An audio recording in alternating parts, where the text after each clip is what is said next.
Everyone, welcome to Edugrows. Edugrows के इस video में हम एक बेहद ही इम्पोर्टेंट टॉपिक जिसे हम कार्बन डेटिंग टेक्निक कहते हैं का स्टडी करेंगे। तो बिना देरी किए हुए इस वीडियो को स्टार्ट करते हैं। दोस्तों, हमारे मन में हमारे आसपास के चीजों को देखकर बहुत सारे प्रश्न आते रहते हैं। यदि हम किसी पेड़ को देखते हैं तो हमारे मन में सबसे पहले यह प्रश्न उठता है कि ये जो पेड़ है, ये पेड़ कितना साल पुराना है। तो इन्हीं सारे प्रश्नों को हल करने के लिए 1949 ईस्वी में शिकागो विश्वविद्यालय के एक प्रोफेसर विलियम लिबी तथा उनके सहयोगियों अथवा उनके साथियों ने एक ऐसे टेक्निक का आविष्कार किया, एक ऐसे टेक्निक को इंट्रोड्यूस किया जिनके द्वारा ऐसे सारे प्रश्नों को हल किया जा सकता है। तो क्या होता है इस टेक्निक में और यह टेक्निक किन किन चीजों के लिए लागू होता है, तो इसके बारे में विस्तार से जानेंगे।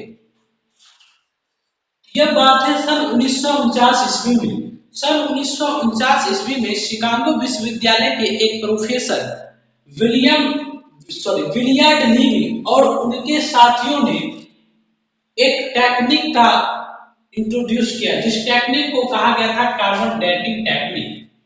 इस टेक्निक के द्वारा हम जंतुओं एवं पौधों के जीवन काल का निर्धारण कर सकते हैं कि ये जो पेड़ मृत पाए गए हैं ये पृथ्वी पर कब बने। ऐसे हजारों सवालों का जवाब हम इस टेक्निक से प्राप्त कर सकते हैं। यदि हम बात करें कि इस टेक्निक से कैसे भी किसी सजीव वस्तु का काल निर्धारण किया जाता है, तो इसके लिए बेसिकली होता है क्या कि सबसे पहले हम कार्बन का एक समस्थानिक जो कार्बन 14 है को लेते हैं। यह कार्बन का यह समस्थानिक सभी सजीव पदार्थों में विद्यमान होता है।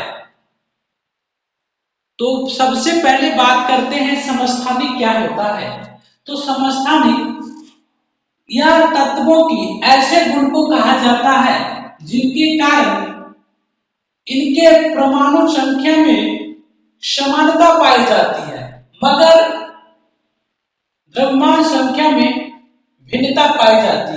ऐसा इसलिए क्योंकि इस प्रकार के तत्व में, इस प्रकार के एलिमेंट में उपस्थित न्यूट्रॉन की संख्या अलग अलग होती है।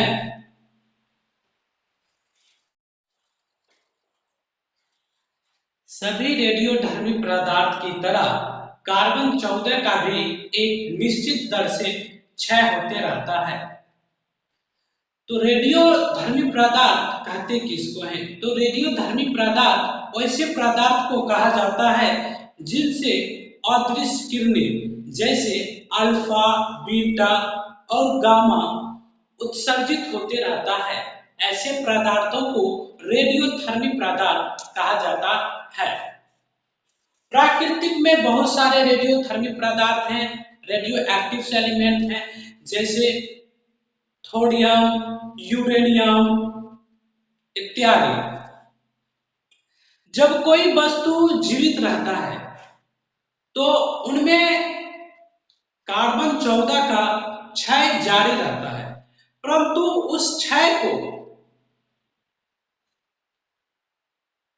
हम भोजन और हवा के द्वारा उसके मात्रा को नियंत्रित रखते हैं। जैसे ये मेरे पास कोई एक पदार्थ है, तो इस पदार्थ से क्या हो रहा है कि प्रति एक निश्चित दर से इससे एक अदृश्य किरण का उत्सर्जन हो रहा है अल्फा, बीटा, गामा के रूप में। तो इससे जो उत्सर्जित हो रहा है तो इसमें कुछ कमी तो आएगी, लेकिन जो कमी आ रही है उनको हम, जब कोई वस्तु जीवित रहता है तो हवा और भोजन के द्वारा जो कमी आती है उसको ये नियंत्रित कर लेता है। परंतु जब किसी कारणवश उस व्यक्ति का डेथ हो जाता है तो क्या होता है कि उस वस्तु से निश्चित दर में अदृश्य किरणें निकलते रहती है। अब जो मर चुका है वह हवा और भोजन प्राप्त नहीं कर सकता, तो उस पदार्थ में C14 की मात्रा में कमी आती है। इसी पदार्थ के C14 मात्रा में कमी को कैलकुलेट करके उस पदार्थ की आयु को ज्ञात किया जा सकता है। वैसे किसी भी वस्तु से कार्बन 14 एक निश्चित मात्रा का आधा हो जाता है और ऐसा करने में उसको 5568 वर्षों का समय लगता है।